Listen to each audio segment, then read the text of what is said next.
Migrate हो सकते हैं, वो माइग्रेट होके आपके सॉल्यूशन में आ जाएंगे। सॉल्यूशन होगा हमारा माइल्ड एसिड HCl होता है 0.07 मोल पर लीटर का, ठीक है ना। तो जो उसके अंदर एलिमेंट 2 आवर्स के अंदर आ जाएंगे। अब उसके बाद क्या करेंगे, जो टॉय पार्टिकल्स आपके सॉल्यूशन में पड़े हुए हैं उनको हमको रिमूव करना है। तो रिमूव करने के लिए 0.45 माइक्रोन की फिल्ट्रेशन असेंबली होती है, उससे उसको फिल्टर कर देना है, ठीक है। अगर उसके बाद भी आपको लगता है कि नहीं कुछ पार्टिकल बचा है तो फिर आपको 5000 ± 500 G पर उसको सेंट्रीफ्यूज करना है। तो उसके बाद आपको क्लियर सॉल्यूशन मिलेगा, क्योंकि है ना ICP पर जब हम जाएंगे उसमें पार्टिकल्स नहीं होना चाहिए, तो उसमें जो ट्यूबिंग्स होती है उसको चॉक कर देगा, ठीक है ना। तो उसके बाद फिर हमको फिल्ट्रेशन करना है और फिल्ट्रेशन के बाद फिर हम ICP पर लेकर जाएंगे उसको। तो ये हमारा सैंपल प्रिपरेशन का पार्ट है। और जो भी प्रिपरेशन करना है आपको लाइट से है ना, मतलब अंबर कलर ग्लासवेयर आप यूज करो, ठीक है ना।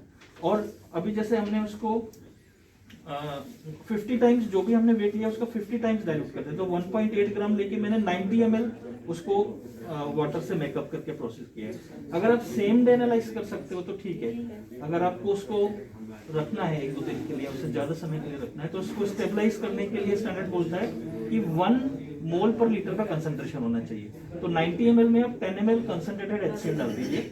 कंसंट्रेटेड HCl का जो नॉर्मलिटी है और मोलरिटी है वो अराउंड 11.36 होता है। तो आप उसको अगर 10 टाइम्स डाइल्यूट कर देंगे तो अप्रोक्सीमेटली 1 मोल पर लीटर का कंसंट्रेशन है। देन आप उसको है ना कुछ दिन रखकर भी आप उसको एनालाइज करते हैं कि वो वेवलेंथ किस एलिमेंट का हो सकता है और उस वेवलेंथ का कितना मतलब इंटेंसिटी है। इंटेंसिटी जितनी ज्यादा है मतलब उतना ज्यादा कंसंट्रेशन है। तो इस बेस पर एलिमेंट को आइडेंटिफाई भी किया जाता है और उसको क्वांटिफाई भी किया जाता है, ठीक है।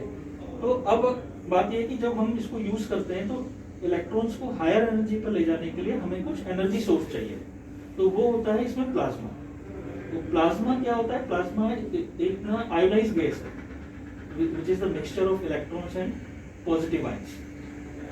आप किसी भी मॉलिक्यूल को इसमें हाई वोल्टेज या हाई एनर्जी पर इलेक्ट्रॉन्स को नॉकआउट कर देते हैं एटम से, इतना हाई एनर्जी देते हैं। तो it is the mixture of electrons plus positive ions. तो वो एनर्जी की बेस उस एनर्जी के साथ जो जनरेट होता है उसको हम प्लाज्मा बोलते हैं। तो उसके थ्रू हम सैंपल को जब नेबुलाइज करते हैं तो उसको एनर्जाइज किया जाता है। एनर्जी देने के बाद जब वो वापस सेटल डाउन होता है तब जो वेवलेंथ को इमिट करता है उसको ये डिटेक्टर आइडेंटिफाई करता है। अभी इंस्ट्रूमेंट चल नहीं रहा है पर इसमें एक बेनिफिट रहता है कि हम इसमें मल्टीपल एनालाइट चेक कर सकते हैं एक साथ। तो इसमें 2 तरह की टेक्निक होती है, एक होता है एक्वस टेक्निक और दूसरा होता है हाइड्राइट टेक्निक। एक्वस टेक्निक पे जो हम एनालाइज करते हैं वो है barium, cadmium, calcium and lead. 4 analyte करते हैं, और भी कर सकते हैं लेकिन इस सैंपल के लिए ये 4 ही हमारा स्टैंडर्ड बोलता है। अब अगर हमें सेलेनियम करना है, आर्सेनिक, एंटीमोनी, मर्क्यूरी करना है तो उसके लिए हाइड्राइट टेक्निक यूज करना है। तो ये जो है इनको जैसे ये 4 एनालाइट मैंने अभी एक्वस में लगाए, चारों मैंने एक रन में चारों का आइडेंटिफिकेशन किया एंड क्वांटिफिकेशन किया। लेकिन अगर मेरे को रिमेनिंग 4 के लिए करना है तो मेरे को अलग अलग रन करना पड़ता है। उसमें रीजन क्या है कि आर्सेनिक और एंटीमनी 2 वैलेंसी में होता है, ट्राइवेलेंट एंड पेंटावेलेंट। तो हम क्या करते हैं उसको ट्राइवेलेंट में कन्वर्ट करते हैं। कन्वर्ट करने के लिए उसको एक ट्रीटमेंट दिया जाता है पोटेशियम आयोडाइड और एस्कॉर्बिक एसिड।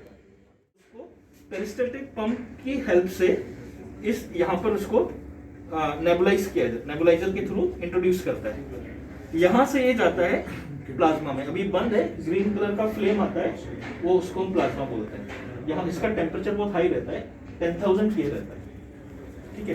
तो यहाँ से वो वेपराइज फॉर्म में सैंपल हमारा अंदर इंट्रोड्यूस होता है और वहां पर उसको इलेक्ट्रॉन्स को एक्साइटेशन देन इमिटेशन प्रोसेस होता है और वेवलेंथ को इसके अंदर जो डिटेक्टर है वो क्या नाम है उसको आइडेंटिफाई करता है एंड क्वांटिफाई करता है।